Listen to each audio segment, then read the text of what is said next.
오늘 본문 말씀 마태복음 7장 13절로 14절입니다. 마태복음 7장 13절로 14절 말씀, 하나님의 말씀입니다. 제가 봉독하겠습니다. 좁은 문으로 들어가라. 멸망으로 인도하는 문은 크고 그 길이 넓어 그리로 들어가는 자가 많고 생명으로 인도하는 문은 좁고 길이 협착하여 찾는 자가 적음이라. 아멘. 지난주에는 12절을 중심으로 말씀을 전했습니다. 그러므로 무엇이든지 남에게 대접을 받고자 하는 대로 너희도 남을 대접하라. 이것이 율법이요 선지자니라. 이 말씀을 보면서 주의할 점이 있다고 말씀을 드렸습니다. 이 말씀을 인과관계로 보면 안 된다라는 것이었죠. 그러면 12절 말씀의 의미가 무엇이었습니까? 예수님을 하나님으로 대접하라 라는 의미였습니다.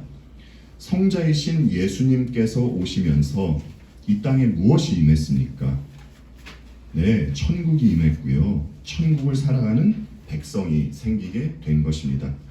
따라서 이 땅에서부터 천국을 살아가는 이들은 천국을 도래하게 한 예수님을 하나님으로 믿고 대접하면서 살아야 한다라는 것입니다. 그리고 이것이 율법이요 선지자입니다. 어째서입니까? 율법과 선지자는 오실 메시아, 즉 예수 그리스도를 가리키고 있는 것이었기 때문입니다. 그리고 이제 곧 주님은 산에서 하시던 설교를 마치십니다. 7장 13절을 시작으로 해서 27절까지의 말씀만 남았는데요. 주님은 4가지의 경고를 말씀하세요.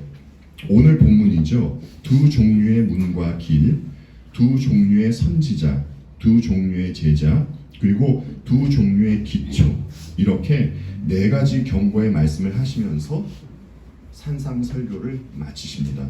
그런데 주님은 왜 하필 2 종류의 것을, 그것도 4가지 예를 드시면서 설교를 마치시겠습니까? 왜냐하면 주께서 보시기에는 2 종류의 사람들만 있는 것으로 그렇게 보이시기 때문일 겁니다. 그러면 주께서 보시는 2 종류의 사람은 어떤 사람입니까?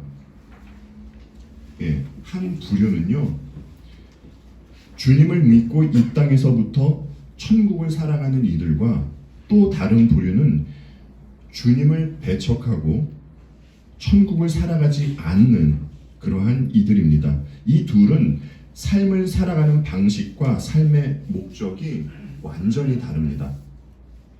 산에서 주님의 말씀을 듣고 있던 제자를 포함한 이 소수의 무리는 이제 선택을 할 때가 된 것입니다.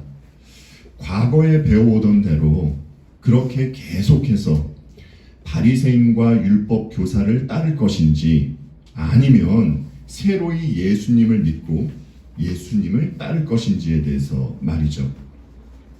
자, 그러면 주께서 4가지의 경고의 말씀을 하셨잖아요. 오늘은 그 중에서 첫 번째 2가지의 문과 길에 대해서 살펴보도록 하겠습니다. 오늘 본문 13절이 어떻게 시작이 됩니까? 주께서 좁은 문으로 들어가라고 하십니다. 여러분, 왜 좁은 문으로 들어가야 합니까? 그 이유에 대해서도 말씀해 주시죠. 왜냐하면 멸망으로 인도하는 문은 크기 때문입니다. 그렇다면 문이 크다라는 것은 어떤 뜻입니까? 주께서 왜 멸망으로 인도하는 문은 크다고 하시면서 이 문으로 들어가는 자가 많다고 하시는 겁니까? 문이 크다는 것은요, 구원의 근거를 사람에게 둔다라는 것이에요. 바리새인과 같이 율법을 지켜서 자신의 힘으로 구원을 이루어 나가겠다라는 것입니다. 이런 생각을 하는 것은 무엇을 모르기 때문에 이런 생각을 하는 것입니까? 죄를 모르기 때문이죠. 자신이 뼛속까지 부패한 죄인이라는 것을 모르기 때문입니다. 그런데 우리가 알고 있듯이 죄가 얼마나 간교합니까? 사람은 항상 하나님과 함께 동행하면서 살아야 하는 존재입니다. 그런데 죄는 하나님을 멀리하게 해요. 어떻게 말입니까? 사람을 그럴듯하게 만들면서 말입니다. 사람을 그럴듯하게 만드는 것은 이런 것이에요. 크게 두 가지로 생각해 볼 수 있습니다. 첫째는 선해 보이는 일이고요. 둘째는 종교행위입니다. 주님을 배척하는 사람도 인간적으로는 얼마든지 선해 보이는 일을 할 수 있습니다. 사람이 도덕윤리적으로 타락한 것은 죄입니다. 이 죄는 신자, 불신자 할 것 없이 모두가 인정하는 죄입니다. 그런데 성경이 말하는 죄는 이 죄와는 조금은 성격이 달라요. 성경이 말하는 죄란 하나님 없이 하는 모든 것이 죄입니다. 여러분, 예수님 당시에 바리새인과 서기관들이 사람들 눈에 어떻게 보였겠습니까? 사람들의 눈에 그들이 악인으로 보였을까요? 네, 사람들의 눈에는요, 그들이 선한 사람들로 보였을 것입니다. 그런데 예수님의 눈에는 그들이 어떻게 보였습니까? 네, 독사의 자식으로 보였잖아요. 외식하는 것으로 보였다는 것입니다. 그래서 주님은 그들을 향해서 회칠한 무덤이라고 하셨잖아요. 속은 썩을 대로 썩어 있는데 겉모습만 그럴듯하게 꾸미기에 그래서 하신 말씀입니다. 예수님께서 죄를 짓는 자마다 무엇이라고 하셨습니까? 죄의 종이라고 하셨잖아요. 그런데 문제가 있어요. 죄의 종은 자신이 죄의 종으로 있다는 것을 압니까? 모릅니까? 예, 모른다는 것이에요. 그래서 수없이 많은 사람들이 겉으로 보이는 종교 행위를 하면서 큰 문으로 들어서는 것이에요. 여러분, 죄의 문제를 해결하지 않은 상태에서 그 상태로 종교 행위만 하게 되면, 그래서 계속 외식하게 되면 어떻게 되는 줄 아십니까? 히브리서 기자가 그러잖아요. 죄의 유혹으로 완고하게 되지 않도록 하라 라고 말입니다. 계속해서 외식하는 이들은요, 완고하게 돼요. 마음이 강팍하게 된다라는 것입니다. 구약의 왕 중에서 이 죄의 유혹으로 말미암아 완고하게 된 왕이 있지 않습니까? 여러분, 그 왕이 누구입니까? 예, 사울 왕이죠. 여러분, 사울 왕이 하나님 앞에서 종교 행위를 하지 않았습니까? 했어요. 그런데 그는 외식하면서 종교 행위를 한 것입니다. 그래서 사무엘로부터 이런 말을 듣습니다. 사무엘상 15장 22절로 23절 말씀을 세 번역으로 함께 보겠습니다. 사무엘이 나무랐다. 주님께서 어느 것을 더 좋아하시겠습니까? 주님의 말씀에 순종하는 것이겠습니까? 아니면 번제나 화목제를 드리는 것이겠습니까? 잘 들으십시오. 순종이 제사보다 낫고 말씀을 따르는 것이 숫 양의 기름보다 낫습니다. 거역하는 것은 점을 치는 죄와 같고 고집을 부리는 것은, 완고한 것은 우상을 섬기는 죄와 같습니다. 임금님이 주님의 말씀을 버리셨기 때문에 주님께서도 임금님을 버려 왕이 되지 못하게 하셨습니다. 여러분, 완고한 죄는 어떤 죄와 같다고 합니까? 네, 우상을 섬기는 죄와 같다고 하잖아요. 그러니까 죄의 문제를 해결하지 않은 바로 그 상태에서 그저 자기 열심으로 인간적인 선행이나 종교 행위만 하다 보면 어떻게 된다는 것입니까? 사도 야고보가 말씀하시잖아요. 죄가 장성한 즉 무엇을 낳는다고 하죠? 예, 사망을 낳는다고 하잖아요. 죄를 해결하지 못하면서 종교 행위만 하다 보면 사람이 강팍해지고 결국 사망에 이르게 된다라는 것이에요. 그럼에도 불구하고 수없이 많은 이들이 자신을 죄인으로 알지 못하고 죄의 문제를 해결하지 않은 채로 이런저런 종교 행위를 하면서 멸망으로 인도하는 그 큰 문으로 들어서고 있는 것입니다. 예수님 당시에 유대 종교자들은요, 예수님을 굉장히 싫어했어요. 우리가 알고 있듯이 그들은 예수님을 죽이고 싶을 정도로 싫어했고 정말 예수님을 죽였습니다. 여러분, 그들이 왜 그토록 예수님을 싫어하는 것입니까? 예수님은요, 그들이 율법으로 자신을 가리고 있는 그 죄를 지적하시고 그들을 죄인으로 드러내셨기 때문이에요. 예수님은 종교 지도자들이 사람들에게 보이려고 구제하는 것을 아셨고요, 큰 길에서 기도하는 것을 아셨습니다. 그리고 속으로는 음욕을 품고 여자를 쳐다보는 것을 아셨던 것이에요. 바리새인과 서기관은 어떻게 해서든지 자신을 그럴듯하게 포장해 놓았는데 주께서 그들의 실체를 드러내시니까, 다른 말로 하면 그들 안에 있는 마귀적 본성을 드러내시니까 바리새인과 서기관은 주님을 그토록 증오했던 것입니다. 사람이라 하면 부당한 일에 있어서는 화를 낼 줄 알아야 합니다. 그러나 내지 말아야 할 화를 낼 때가 더 많습니다. 여러분, 이때가 언제인 줄 아십니까? 자기가 숨겨놓은 치부가 드러날 때예요.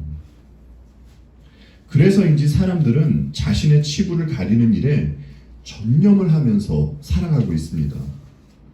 이렇게 자신의 힘으로 내 치부를 가리고 그리고 한 걸음 더 나아가서 자기 의의를 쌓는 것이 무엇인 줄 아십니까?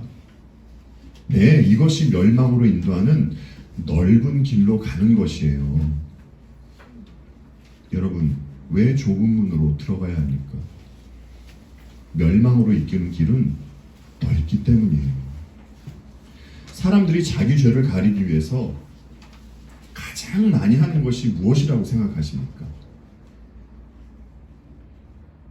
그것은요, 남들과 비교하면서 자신을 높이는 것이에요. 하나님 감사합니다. 나는 남의 것을 빼앗는 자나 불의한 자나 간음하는 자와 같은 다른 사람들과 같지 않으며 더구나 이 세리와는 같지 않습니다. 남과 비교하면서 자신을 한 단계씩 올리죠. 같지 않으며 같지 않습니다 라고 하면서 말입니다. 그럼에도 불구하고 그 안에는 무엇이 있다는 것입니까? 무서운 죄가 있다는 것이에요. 이렇게 자꾸 자기보다 못해 보이는 이들을 발판 삼아서 그들과 비교하며 자기 죄를 가리려는 이들이 바로 어떤 길로 가고 있다는 것입니까? 바로 이들이 넓은 길로 가고 있다는 것이에요. 그리고 또 어떻게 하는 것이 넓은 길로 가는 것이겠습니까? 자기 의를 쌓는 것이 넓은 길로 가는 것입니다. 그런데 이제 이 부분에 있어서요, 우리가 정말 조심해서 봐야 하는 사항이 있어요. 이런 것입니다. 과거의 로마는요, 콘스탄티누스로 인해서 그렇게 박해하던 그 기독교를요, 언제 그랬냐는 듯이 이제 받아들이게 됩니다. 그런데 이때 기독교인 중에서 일부는요, 자기는 편안한 신앙생활은 거부한다 라고 하면서 사막으로 떠난 이들이 있었어요. 여러분, 이들이 사막에서요 어떻게 지냈겠습니까? 호의호식하면서 지냈을까요? 사막에서? 아닙니다. 이들은요 금욕주의적으로 지냈어요. 그러면 이들은 스스로 고난의 길로 들어섰기 때문에 좁은 문으로 들어가서 좁은 길을 걸었던 것입니까? 누가 봐도요, 이들은 좁고 협착한 길로 걸은 것처럼 보입니다. 그러나 만약 이들 중 누군가가 사막으로 나오지 않은 그 기독교인을 보면서 나는 사막으로 나오지 않은 저 기독교인보다 낫다, 나는 저보다 나은 신앙인이야 라고 생각을 하면서 광야에서 하는 금욕주의적인 생활을 자기 의로 삼는다면, 그러면 그것이 아무리 힘들고 고생스러운 생활이라 할지라도 그 사람은 넓은 길로 가는 것이에요. 예, 정말 인간은 그렇습니다. 우리가 마태복음 6장에서 보았듯이 사람은 자기 의를 나타내는 것에 천부적인 소질을 가지고 있습니다.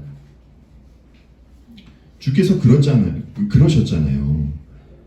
외식하는 자가 구제할 때 나팔을 불면서 합니다. 금식할 때는 어떻습니까? 슬픈 기색을 띠면서 하잖아요. 얼굴도 흉하게 만들고요. 여러분, 기도, 금식, 구제 참 귀한 것들이잖아요. 그런데 죄인은 이것을 이용해서 무엇을 하는 것입니까? 자기 의를 나타내는 것이에요. 그리고 사람들로부터 칭송을 받으려는 것입니다. 그러면 이들은 사람들에게만 칭송을 받고 싶어서 이렇게 자기 의를 나타내려고 하는 것일까요? 이들은요, 자기가 한 행위를 내세우면서도 하나님께 칭찬을 받으려고 합니다. 나는 일에 2번 금식하고 내 모든 소득의 11조를 바칩니다 라고 이렇게 하나님께 말을 하잖아요. 이 말의 뒷면에는 어떤 뜻이 있는 것입니까? 이렇게 하고 있는 나는 의로운 자입니다. 하나님도 이런 나를 인정해 주십시오 라는 뜻이 있는 것이에요. 이 시대에도 하나님께 이렇게 말하는 이들이 있습니다. 이들이 어째서 이렇게 당당하게 자신의 행위를 내세우는 줄 아십니까, 여러분? 아까 말씀드렸듯이 자기가 죄인인지를 모르고 그럼에도 불구하고 자신에게 베풀어 주신 그 은혜를 모르기 때문에 이렇게 자기 행위를 하나님께 당당하게 이야기하는 것이에요. 그리고요, 아닌 것 같지만요, 자기가 하나님을 선택했다고 생각했기 때문입니다. 그러니까 하나님, 당신도 나를 인정해 주십시오 라고 하는 것이에요. 여러분, 예수님께서 말씀하신 큰 문으로 들어서서 넓은 길로 가는 사람은요, 교회 밖에 있는 사람을 이야기하는 것이 아닙니다. 교회 안에서 바로 이런 생각과 행위를 하고 있는 자들을 말씀하고 있는 것이에요. 여러분, 사도 베드로는 이런 행위를 일컬어서 무엇이라고 이야기합니까? 헛된 행실이라고 이야기하잖아요. 그런데 이렇게 헛된 행실을 하며 멸망으로 가고 있는 자들이 얼마나 있다고 생각을 하십니까? 성경이 이야기하는 것은 이런 사람이 많다는 것이에요. 이들이 이 땅에 천국이 임했음에도 불구하고 헛된 행실을 하면서 천국 밖에서 살아가는 자들이라는 것입니다. 그런데 자기들은 열심히 자기 공로 쌓으면서 구원받은 줄 안다는 것이에요. 이제 다음 주에 살펴볼 내용이지만, 다음 주에 나오는 본문에서 주여 주여 라고 외치는 거짓 선지자 있잖아요. 여러분, 이들은요, 귀신도 내쫓고요, 이들도 권능 행합니다. 그런데 주님이 이들 보고 뭐라고 말씀하십니까? 나는 니들 모른다, 이렇게 말씀하세요. 이거 얼마나 심각한 이야기입니까?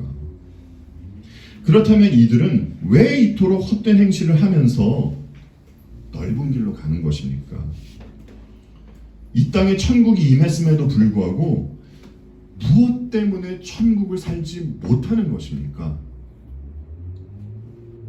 아까 말씀드렸듯이 자신이 하나님 앞에서 심각한 죄인이라는 것을 모르기 때문입니다. 그리고요, 천국을 도래하게 하신 예수님을 하나님으로 믿지 않기 때문이에요. 그리고 한 가지 이유가 더 있습니다. 사도 바울이 이런 말씀을 하셨거든요. 이 세상의 신이 믿지 아니하는 자들의 마음을 혼미하게 하여, 세상신, 사탄 혹은 마귀라고 하죠. 이 세상신이 사람들의 마음을 혼미하게 하기 때문입니다. 그래서 그리스도를 믿고 천국을 살아가는 백성은 이들을 생각하면서 저들도 우리와 같이 이 땅에서부터 천국을 살게 해달라고 주님께 간구해야 하는 것이에요. 헛된 행실 하지 않고 참된 믿음으로 살게 해달라고요. 차치하고요, 여러분께 다시 질문을 드리겠습니다. 우리는 왜 좁은 문으로 들어가야 하는 것입니까? 생명으로 인도하는 문은 좁기 때문입니다. 본문 14절에서 말씀하신 생명으로 라는 말은 하늘나라로 혹은 영생으로와 동의어입니다. 그러니까 생명으로, 하늘나라로, 영생으로는 비슷한 의미를 가지고 있다는 것이에요. 여기서 우리는 또 질문을 하게 됩니다. 아니, 도대체 이 문이 얼마나 작길래 작은 문이라고 하셨을까? 라고요. 네, 이 문은 자신의 힘으로 구원을 이룰 수 있다고 하는 이들에게는 보이지 않을 만큼 작은 문입니다. 주님은 제자들과 이런 말씀을 나누셨어요. 마태복음 19장 23절로 25절 말씀 세 번역으로 보겠습니다. 예수께서 제자들에게 말씀하셨다. 내가 진정으로 너희에게 말한다. 부자는 천국에 들어가기가 어렵다. 내가 다시 너희에게 말한다. 부자가 천국에 들어가는 것보다 낙타가 바늘귀로 지나가는 것이 더 쉽다. 제자들이 이 말씀을 듣고 깜짝 놀라서 말하였다. 그러면 누가 구원을 얻을 수 있습니까? 이 말씀은요, 부자 청년에 대한 이야기가 나오다가 이제 제자들에게 하신 말씀 중 일부분입니다. 당시 사람들은 그런 생각을 가지고 있었어요. 그러니까 부자들은 하나님으로부터 복을 받았기 때문에 부자가 되었다라는 생각을 모두 다 가지고 있었습니다.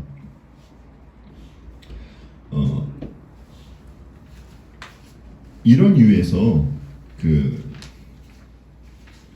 당시만 해도 예수님의 제자들도 이런 생각을 가지고 있었고요. 그런데 이런 생각을 가지고 있는 제자들에게 주님은 부자가 천국에 들어가는 것보다 낙타가 바늘귀로 지나가는 것이 더 쉽다? 라고 하신 것이에요. 그런데 주께서 여기서 말씀하신 부자는요, 물질적인 부자를 말씀하신 것이 아닙니다. 그러니까 이것에 대해서 어떻게 알 수 있냐면, 그러니까 부자 청년하고 이야기하는 것을 보고 이렇게 문맥에 따라서 보면은 물질적인 부를 말씀하신 것이 아니라구나 라는 것을 알 수 있어요. 자기가 의롭다라고 이렇게 잘못 생각하고 있는 그 영적인 부를 말씀하고 있는 것입니다. 천국을 살아가는 이들은 여러분 심령이 어떻습니까? 가난하잖아요. 심령이 가난합니다. 그러니까 자기가 영적인 부자라고 생각하는 이들은 천국에 들어갈 확률이 낮다라고 하신 말씀이 아니고요, 아예 가망이 없다라는 것이에요. 그러면 어떻게 합니까, 여러분? 주님은 또 이렇게 말씀하시잖아요. 이어서 16절 말씀도 볼게요. 예수께서 그들을 보시며 이르시되 사람으로는 할 수 없으나 하나님으로서는 다 하실 수 있느니라. 아멘. 주님이 굉장히 중요한 말씀을 해주시죠. 천국에 들어가는 것, 사람으로는 할 수 없다. 그러나 하나님은 하실 수 있다 라고 말씀을 해주십니다. 여러분, 하나님께서 사람들에게 어떤 과정을 통해서 천국을 살게 하십니까? 예수 그리스도를 통해서 살게 하시잖아요. 그것도 예수 그리스도의 십자가를 통해서 천국을 살게 하시는 것입니다. 따라서 사람에게 생명으로 인도하는 좁은 문이란 예수님을 말씀하고 있는 것이고요. 하나님의 뜻에 따라 그리스도의 십자가를 통과한 이들이, 그들만이 천국을 살게 된다는 것입니다. 여러분, 좁은 문은요, 좁기도 하지만 오직 하나밖에 없는 문입니다. 이 문은요, 크고 화려한 문이 아니에요. 아주 작고 볼품없는 문입니다. 그리고 이 문은 사람이 찾아서 들어갈 수 있는 문이 아니에요. 들어가기를 구하여도 못하는 자가 많은 문입니다.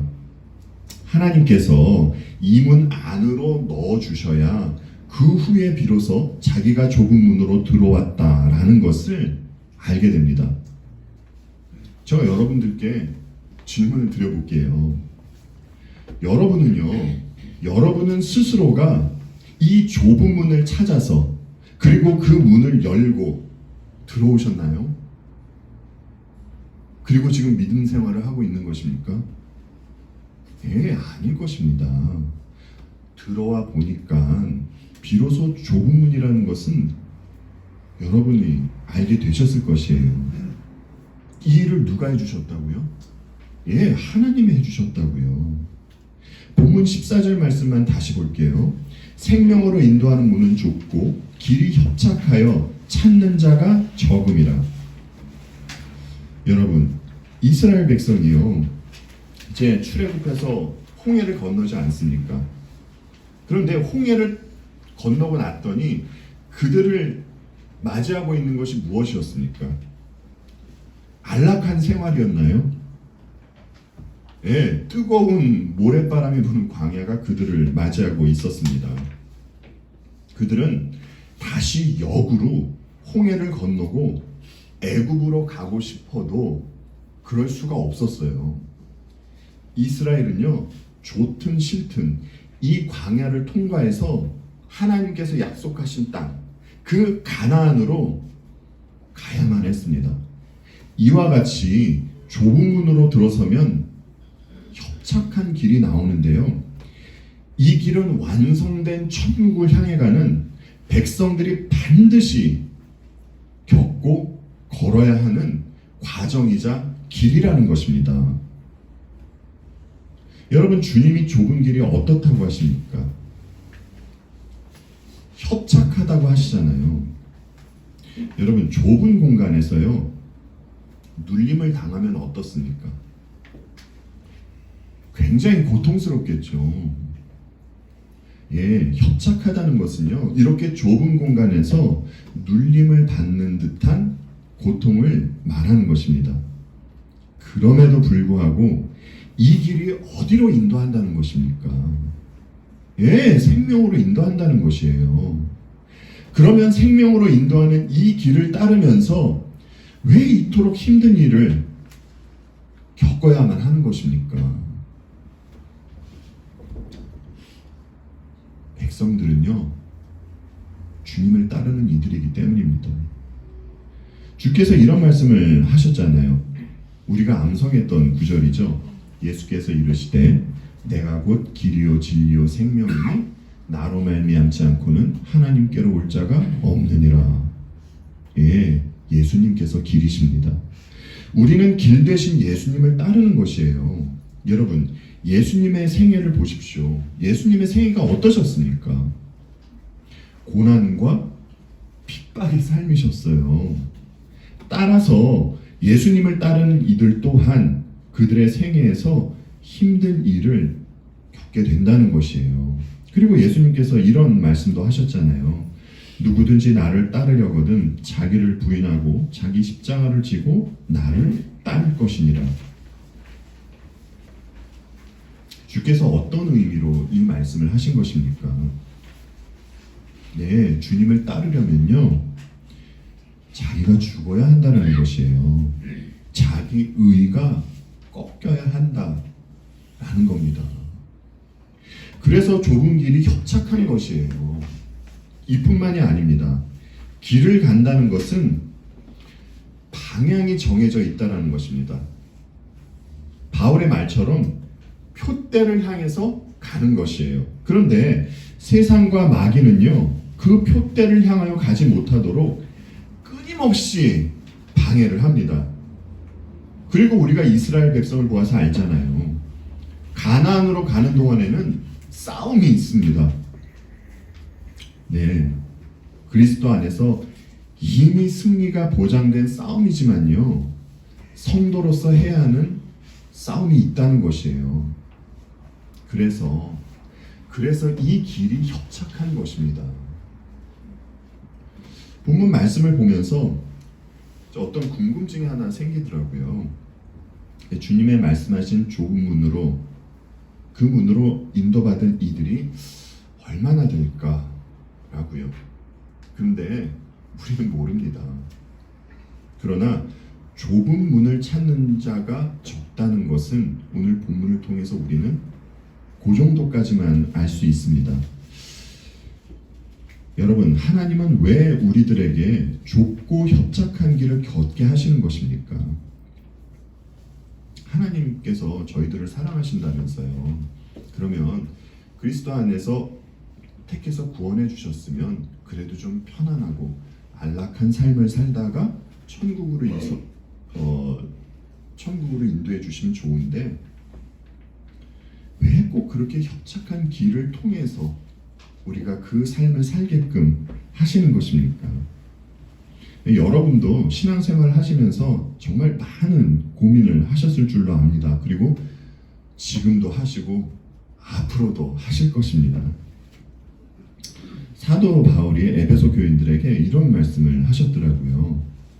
우리가 다 하나님의 아들을 믿는 것과 아는 일에 하나가 되어 온전한 사람을 이루어 그리스도의 장성한 분량이 충만한 데까지 이르리니, 이는 우리가 이제부터 어린아이가 되지 아니하여 사람의 속임수와 간사한 유혹에 빠져 온갖 교훈의 풍조에 밀려 요동하지 않게 하려 함이라.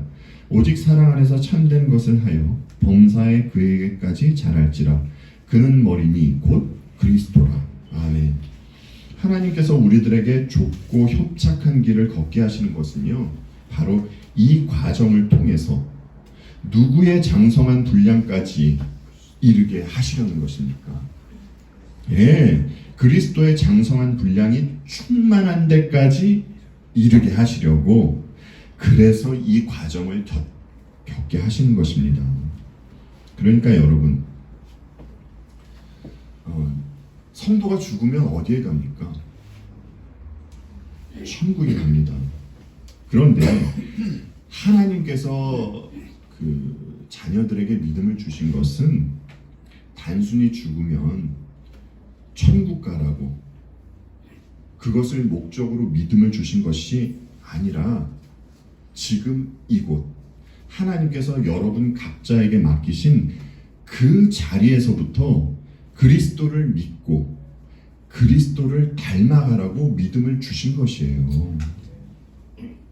이렇게 주님을 좇으며 주님을 닮아가는 이들이 비록 협착한 길로 인도받지만 여기서부터 천국을 살아가는 것입니다. 하지만요, 여러분께서 반드시 명심해야 할 사항이 있어요. 꼭 명심해 주시기 바랍니다. 주님을 믿고요, 이 땅에서부터 천국을 살아가는 이들은 어떤 유혹이 와도 다 이겨내고, 그리고 넘어지지도 않죠. 그렇지 않습니다. 실패하기도 하고요, 넘어져요. 하지만 이들이 넘어질지언정 어디서 넘어진다는 것입니까? 여전히 생명으로 인도하는 그 좁은 길에서 넘어진다는 것이에요. 여러분, 넘어졌다고 해서 큰 길로 들어서는 것이 아닙니다. 이 사실을 명심해야 우리가 넘어졌을 때 빨리 회개하고 다시 일어날 수가 있습니다.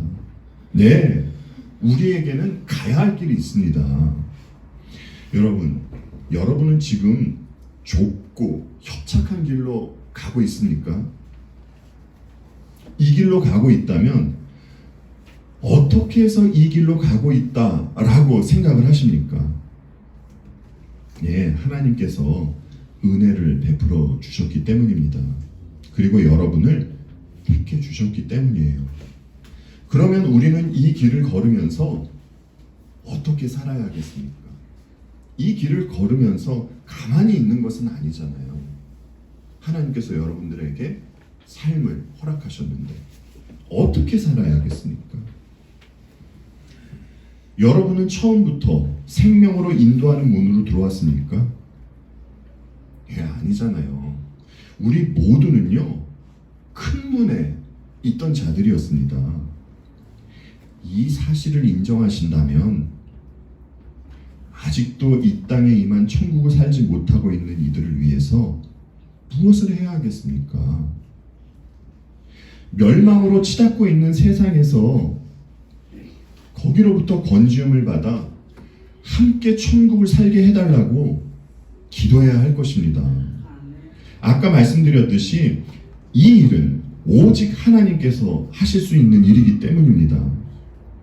오늘 본문에서 좁은 문으로 들어가라고 말씀하셨던 주님은요, 요한계시록에서 이런 말씀도 하셨어요. 요한계시록 3장 5절 말씀하고요, 21장 7절 말씀에서 이런 말씀을 하셨는데 함께 볼게요. 이기는 자는 이와 같이 흰 옷을 입을 것이요 내가 그 이름을 생명책에서 결코 지우지 아니하고 그 이름을 내 아버지 앞과 그의 천사들 앞에서 시인하리라. 이기는 자는 이것들을 상속으로 받으리라. 나는 그의 하나님이 되고 그는 내 아들이 되리라. 아멘. 성도는 이미 승리하신 그리스도 안에서 살아가는 이들입니다. 그럼에도 불구하고 주께서 이렇게 말씀하신 것은 우리들에게 과정이 필요하기 때문이에요. 여러분, 이 과정에서 우리에게 필요한 것은 무엇이겠습니까? 인내입니다. 주님의 십자가를 붙잡고 의지하는 인내가 필요해요. 그리고 협착한 길이 우리에게 생명으로 인도한다는 것을 우리는 이제 알게 되었습니다.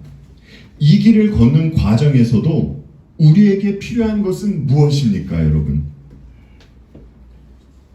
예, 이 또한 인내입니다.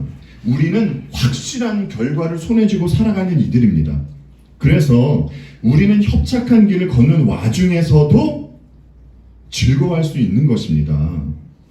우리가 환난 중에도 즐거워하나니 이는 환난은 인내를, 인내는 연단은 무엇을 이루는 줄 알미로다 라고 이야기하셨으니까 소망을 이루는 줄 알미로다 라고 하시잖아요. 협착한 길을 걸어갈 때 나에게 인내가 필요하다면, 그렇다면 함께 신앙생활하는 믿음의 형제 자매는 어떻겠습니까? 우리 모두에게 인내가 필요한 것이에요. 여러분이 인내라는 말을요, 편안할 때 쓰나요? 그렇지 않죠. 어렵고 힘든 상황에서 쓰는 말이 인내입니다. 다시 질문 드릴게요. 우리는 어떻게 살아야겠습니까? 아직 천국을 살지 못하는 이들을 비난하는 것이 아니라 그들을 위해서 기도해야 합니다.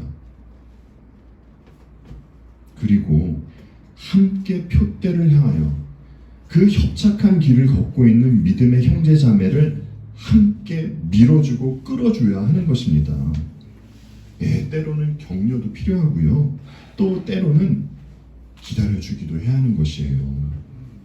하나님은 우리에게 궁극적인 그 복을 주시고자 좁은 문을 통하여 협착한 길로 인도해 가십니다.